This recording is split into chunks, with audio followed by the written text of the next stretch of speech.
What's up, everybody? Welcome back to the kitchen. Today we're making a creamy chicken and dumpling soup with saffron-dredged seared chicken and a little chili heat running through it. Let's get into it.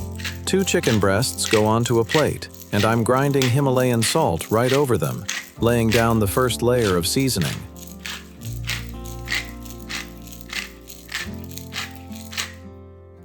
Cracking black pepper over the chicken now, right on top of that salt.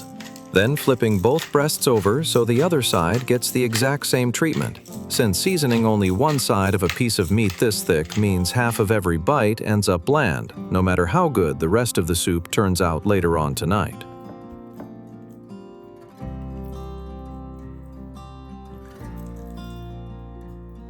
Grinding more Himalayan salt onto this second side of the chicken now, matching what we already put down on the first side just a moment ago before flipping both breasts over on the plate. Cracking black pepper over this side too, and I'm using my hands to work all those spices right into the meat, pressing them in so they actually stay put once this chicken hits the flour, and then the hot pan a little later on in this whole cook tonight.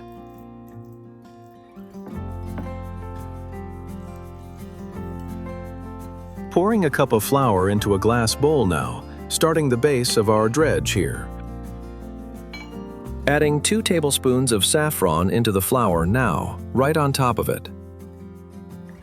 Adding 2 tablespoons of chicken seasoning into the bowl now, stirring everything together with a spoon until the whole mixture is one even color, since a patchy dredge means patchy flavor and patchy color on the chicken once it's fried. And blending it properly now takes all of 10 seconds compared to fixing uneven crust later, which you really can't do at all.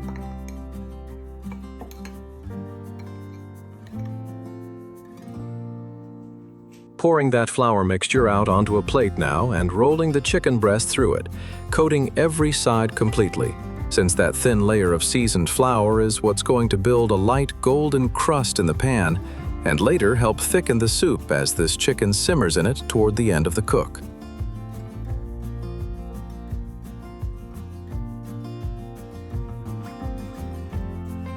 Pouring vegetable oil into a pan now, getting it up to heat before the chicken goes anywhere near it, since a properly hot pan is what sets that floured crust in place, instead of letting it soak up all the oil and turn soggy on the bottom side. Adding butter into the pan next, letting it melt down completely into that oil before the chicken goes in, to start searing on the very first side of it in that hot fat we've got going right now.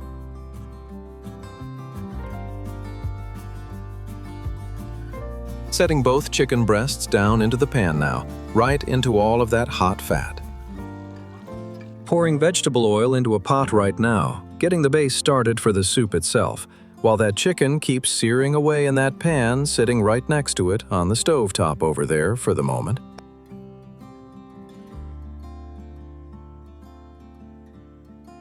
Adding butter into the pot too, letting it melt down completely across the bottom the same way we did in the chicken pan just a minute ago, building up the fat base that all of our vegetables are about to cook down in over the next long stretch of this whole cook.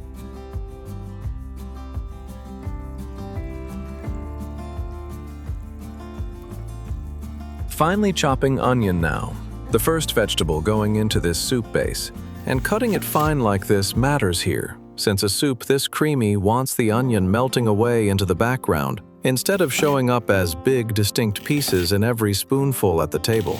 If you only have red onion on hand instead of yellow, it works fine in a soup like this too, just with a slightly sweeter edge once it's cooked all the way down into the base with everything else that's about to join it in that pot.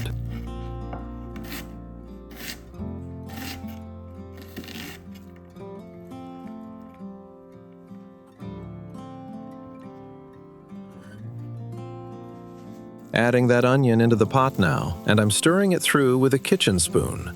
And that sound of onion hitting melted butter, that soft, steady sizzle, is honestly the real starting gun for this whole soup, filling the whole kitchen with the smell that every good pot of chicken soup on earth starts from. before anything else even makes it into the pot at all tonight for this whole dinner we're making.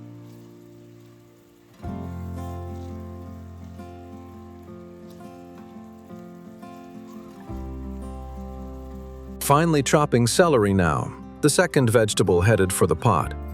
And celery is doing quiet but important work in a soup like this, bringing a clean, slightly peppery freshness that keeps all that cream and butter later from feeling heavy on the spoon. Quick question for you while I work through this. When you make chicken soup at home, are you team classic carrots and celery, or do you sneak in something less traditional that most people would never expect to find in there? I genuinely love to hear what goes into your pot down in the comments below this video.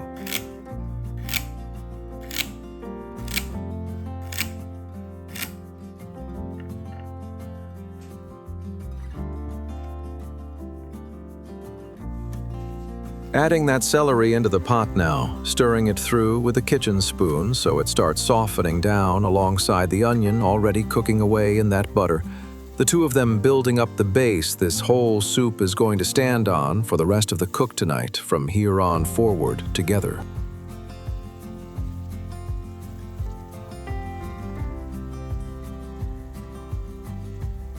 Flipping the chicken breasts over with kitchen tongs now that the first side has picked up some good golden color in the pan.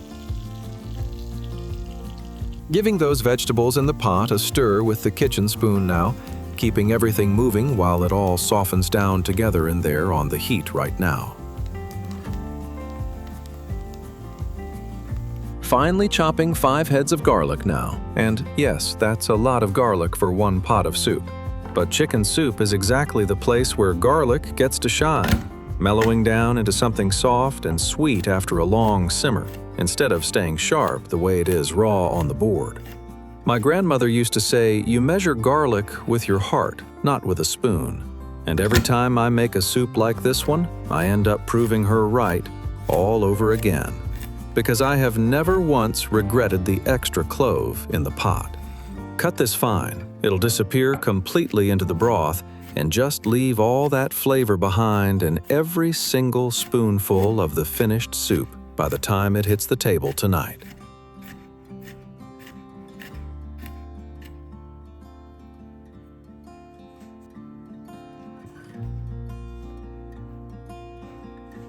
Adding all that garlic into the pot now, stirring it through with a kitchen spoon so it cooks down alongside the onion and celery instead of scorching against the bare bottom of the pot, which would turn it bitter and drag the whole soup down with it before we've even gotten to the good part of this cook tonight. And no amount of cream at the end fixes burnt garlic.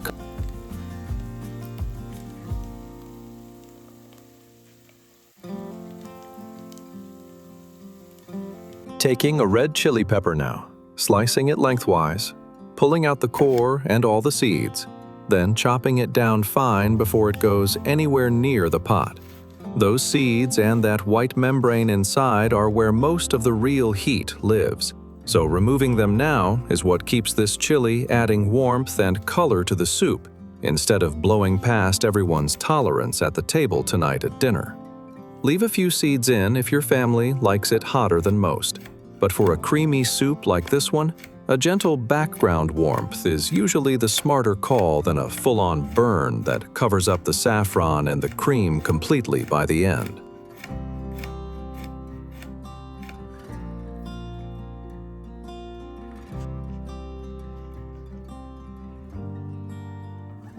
Adding that red chili into the pot now, stirring it through with a kitchen spoon so it starts working its way into the onion, celery, and garlic already cooking away in there together. The first little bit of real heat entering this whole soup base we've been building up so far tonight on the stove.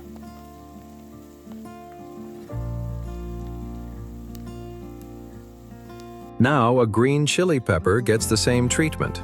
Sliced lengthwise, core and seeds pulled out, then chopped down fine on the board.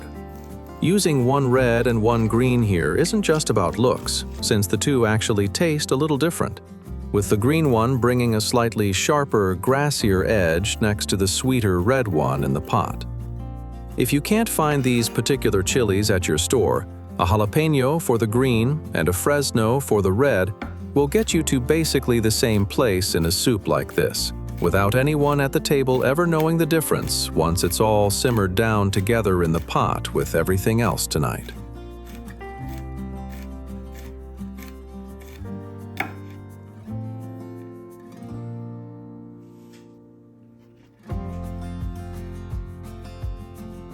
Adding that green chili into the pot now, stirring everything through with a kitchen spoon. Both colors of pepper now working their way through the whole vegetable base we've been building up in there this whole time on the stove tonight, for this soup we're making together for everyone's dinner.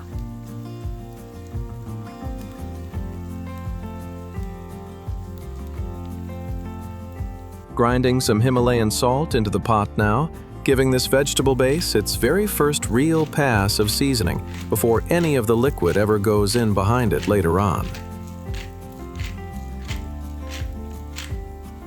Cracking black pepper into the pot, too, stirring it through with a kitchen spoon so the seasoning reaches every part of the base instead of just sitting on top of the vegetables. Since a base seasoned in layers like this one ends up tasting deeper than one salted all at once at the very end of the cook when it's already far too late to build anything real.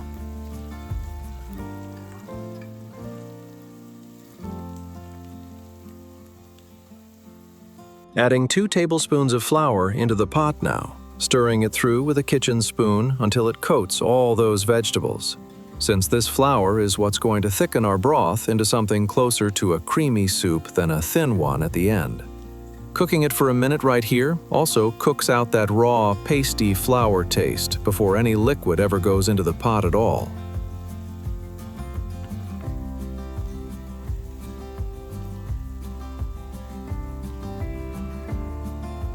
Pouring a full liter of chicken broth into the pot now, stirring it through with a kitchen spoon.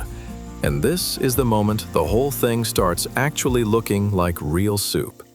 That golden color already building up from the saffron, and all those vegetables working away underneath the surface of it.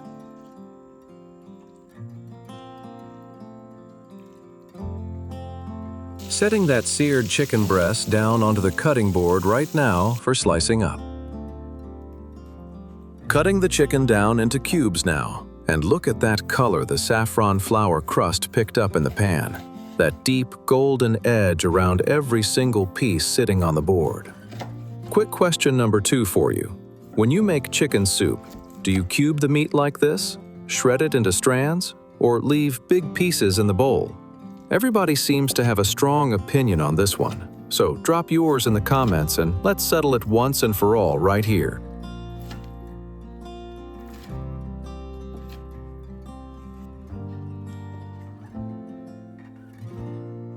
Adding all that cubed chicken into the pot now, stirring it through with a kitchen spoon so it settles down into the broth, with all those vegetables already simmering away in there together. This whole soup finally coming together right now.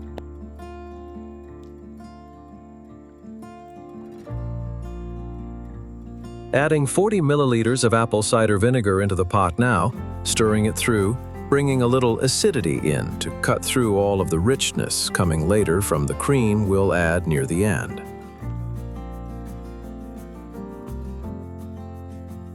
Adding 1 tablespoon of sugar into the pot now, stirring it through with a kitchen spoon, balancing out that vinegar we just added so the 2 of them together give this broth a quiet, sweet and sour backbone, sitting underneath everything else already working away in this whole soup tonight for dinner.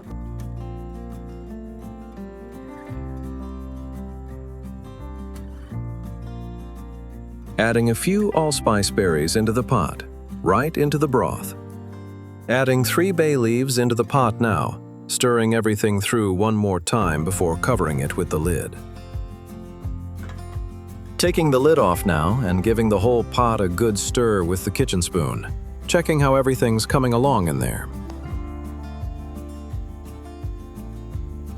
Adding our dumplings into the pot now, stirring them through so they settle down into the broth, then covering the whole thing back up with the lid to let them cook through in all that simmering liquid until they're done all the way through.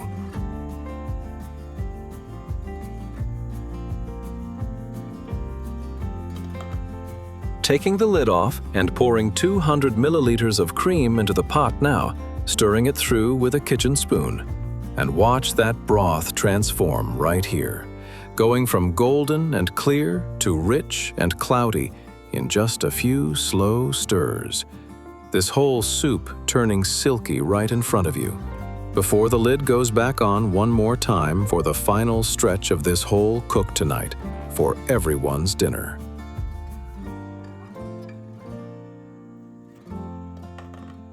Finally chopping parsley now, the final ingredient going into this pot, and fresh parsley added right at the very end like this keeps its color and its clean, bright taste instead of boiling down gray, the way it would if it went in earlier. I skipped the fresh herbs on a soup exactly like this one years ago because the bunch in my fridge had wilted and I didn't feel like running to the store. And the whole pot tasted fine but looked so flat and beige that nobody at the table got excited about it. Never again. That little bit of green at the end is doing more work than it gets credit for.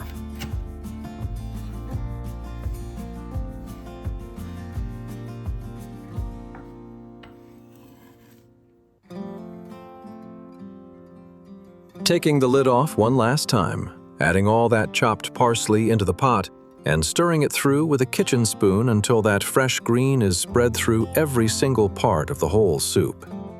And with that, this whole pot is officially done.